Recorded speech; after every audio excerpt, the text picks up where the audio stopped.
Interview আছে সেটা আমি ওকে কিছু জানাইনি যে আমি আজকে যাচ্ছি। আমি ওকে কল করে দিয়েছি অ্যান্ড ফর্টিজের সামনেই আছি, দেখো ও আসছেই এবারে। এদিকে ম্যাডাম, এদিকে পার্সেলটা। তো গাইজ ওর এক্সপ্রেশন দেখতেই পাচ্ছ। কিছু কথা ছিল, গল্পটা শুনিয়েছিল, কল্পনাতে তুমি ছিলে পাশে। হালকা কেন কাজে এসছি? তোমার সাথে দেখা করতে এসছি আমি জাস্ট। হালকা হাসি চোখে আঁকা পলকা কিছু সুর লেখা, চলকে ওঠা ভালো লাগা আসে।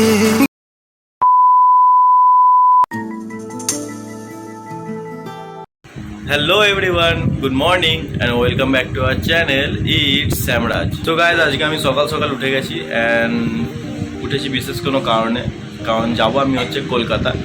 আমি স্যামকে সারপ্রাইজ দেবো, কারণ ও এই বিষয়ে কিছু জানে না যে আমি আজকে কলকাতা যেতে চলেছি। আমি এখন মানে উঠে এবারে পুরো রেডি ফ্রেশ হয়েই গেছি। এবারে আমি জাস্ট পুরো জামা প্যান্টটা পরবো, রেডি হব অ্যান্ড বেরোবো। অ্যান্ড আমার আজকে একটা ইন্টারভিউ আছে, কলকাতাতে ইন্টারভিউ আছে, সেটা আমি ওকে কিছু জানাইনি যে আমি আজকে যাচ্ছি।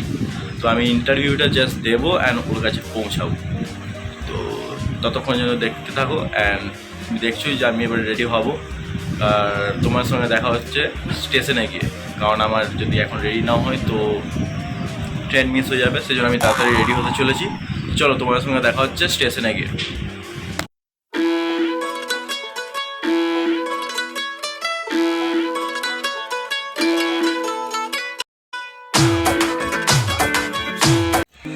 সো গাইজ আমি স্টেশনে পৌঁছেই গেছি, এখনও অবধি ট্রেন আসেনি। আই থিঙ্ক লেট হচ্ছে ট্রেনটা। তো চলো ওকে সারপ্রাইজ তো দেওয়ার জন্য রেডি একদম। ও কিছুই এখনও অবধি জানে না। ওকে, তো আমি এই জাস্ট নামলাম অ্যান্ড রুবির সামনে নেমেছি। আমি যাচ্ছি এবারে ওর কাছে ফর্টিজে। তো চলো যাওয়া যাক। সো গাইজ আমি এখানে পৌঁছে গেছি। সো গাইজ আমি যাচ্ছি ওর কাছে। ও কিছু জানে না, ওকে জাস্ট বলেছি যে একটু বাইরে বেরিয়ে আসবে, আমি ফোন করবো যখন, কারণ একটা ডেলিভারি বয় আসছে, তোমাকে কিছু গিফট করেছিলাম সেটা নিতে বেরিয়ে আসবে, সেটা নিতে বেরিয়ে আসবে। সো চলো ওইখানে গিয়ে আমি ওকে একটা কল করে বলি একটু বাইরে বেরো। ডেলিভারি বয়টা আমাকে কল করছে, কারণ ও ফর্টিজের সামনেই দাঁড়িয়ে আছে। এটা বললো ওকে আমি বাইরে বের করাবো অ্যান্ড রিয়াকশান শেয়ার করাবো। ওকে, তো চলো। তো গাইজ আমি ফর্টিজের সামনে চলে এসেছি অ্যান্ড এদিকটা তো মেন গেট নয়, মেন গেটের সামনে যাই আমি। অ্যান্ড মেন গেটের সামনে গিয়ে ওকে আমি আরেকটা কল করব, বলবো বেরোতে একটুখানি।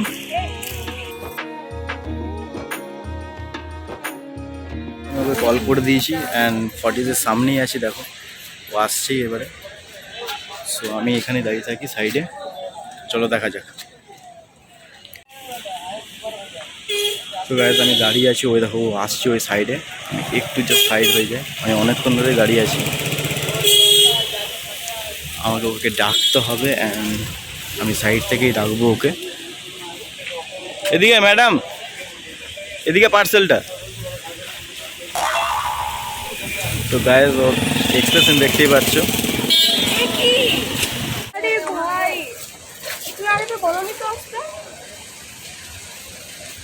আমি কিচ্ছু বলিনি, সকালবেলা নর্মাল কথা বললো, সকালবেলা ফোন করলাম নর্মাল কথা বললো। এটা বিগ সারপ্রাইজ, সত্যি আমি খুব সারপ্রাইজ হয়ে গেছি।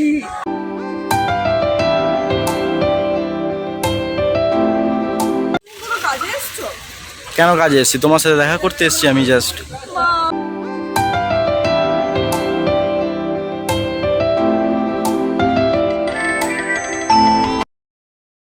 কতদিন দেখা হয়নি আমাদের।